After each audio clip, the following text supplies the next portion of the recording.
তারাকতু ফীকুম আমরাইন লান তাদিল্লু মা তামাসসাকতুম বিহিমা কিতাবাল্লাহি ওয়া সুন্নাতু রাসূলি।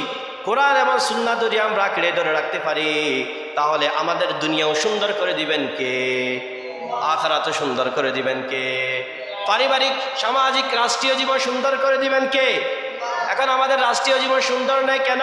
রাষ্ট্রের মধ্যে কোরআন নেই, রাষ্ট্রের মধ্যে সুন্নাহ নেই, রাষ্ট্রের মধ্যে কোরআন ভিত্তিক কোনো আইন নেই।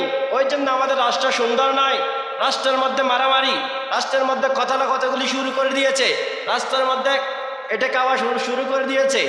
রাষ্ট্রের যারা মানুষ তারাও এটা মারে আর বলে সুদ খায় না, ফুট দিয়ে খায় না, তবে নিষিদ্ধ দিয়ে খায়। আছে না নাই? যদি রাষ্ট্রের মধ্যে কোরআন যায় এটা করতে পারবে না। যদি রাষ্ট্রের মধ্যে যায় কোরআন যায়, হারাম জাতীয় কোনো কিছু করতে পারবে না। যদি রাষ্ট্রের মধ্যে কোরআন যায় তাহলে মদ খাওয়া হারাম করতে পারবে। ওই জন্য আমরা রাষ্ট্রের মধ্যে কোরআন নিতে প্রস্তুত আছি নাই? যদি রাষ্ট্রের মধ্যে কোরআন নিতে চান তাহলে ওমরের শাসন ছিল যেভাবে, আবু বকরের শাসন ছিল যেভাবে, উসমানের শাসন ছিল যেভাবে, আমাদের বাংলাদেশ চলবেও সেভাবে। আর যদি রাষ্ট্রের মধ্যে কোরআন না নিয়ে যান, আবুল আহাবের জমানায় রাষ্ট্র চলেছে যেভাবে, আমাদেরকে চলাবেও। আবু জাহেলের জমানায় রাষ্ট্র কিরকম চলছে? আবু জাহেলের জমানায় রাষ্ট্রের মধ্যে চলেছে মারামারি, মেয়েদের কোনো অধিকার ছিল না, কবর, জীবন্ত কবর দেওয়া হতো।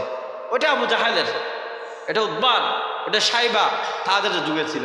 আর যদি উমরের যুগে ফিরে যেতে চান তাহলে রাষ্ট্রের মধ্যে আমাকে আপনাকে প্রত্যেককে কোরআনে শাসন প্রতিষ্ঠিত করতে হবে। ওই জন্য আমরা যদি বিপদ আপদ বলা মুসিবতে পড়ি আমরা সর্বপ্রথম কোথায় যাব?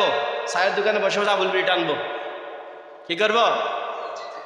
চায়ের দোকানে বসে বসে আবুল বিড়ি টানবো আর মানুষকে বলবো বড় অসুখত আছি, ফোনটা হাতানো ফোনের, বউ হাতানো ফোনের, গরু চল নেই, বাজার নেই, একা আলু আনতে কালো পুরার, তেল আনতে মাছ পুরার, ইনারানো হইবে। এগুলো বলবো কোথায়?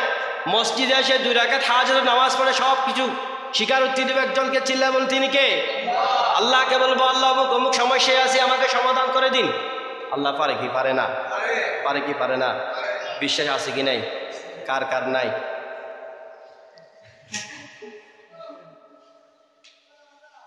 এটা জুস, একটা জুস আর একটা হুশ, একটা জুস আর একটা কি হুশ, দুইটা কিন্তু একটা।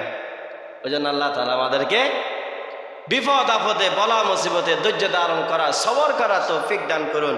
ওয়া আখির দাওয়ানা আলহামদুলিল্লাহি রাব্বিল আলামিন।